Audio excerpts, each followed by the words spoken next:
sa inyong lahat mga bossing. Maganda-ganda yung take ng araw natin ngayon, no? Maganda-ganda yung sikat ng araw. Ayan, si Prince. Biyahe tayo mga boss.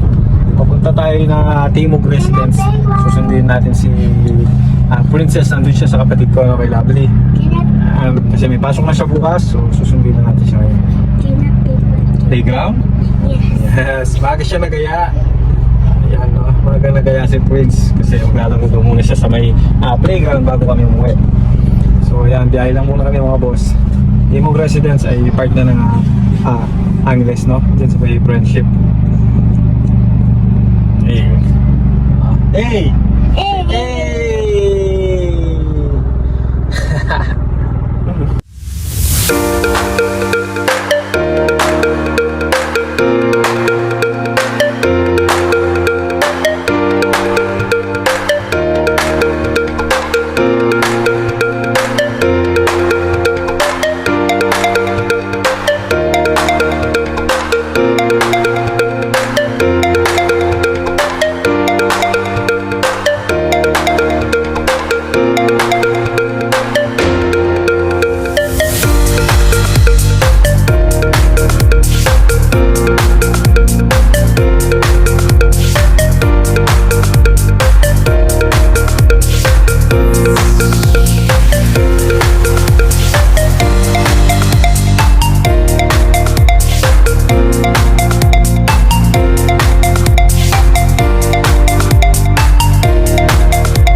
So yun na nga mga boss, at di na rin kami nagtagal, no, kasi ay medyo mainit pa dun sa park. Sabay noon ay papasok din ako mamayang gabi, no, mamayang alas 6 pasok ko.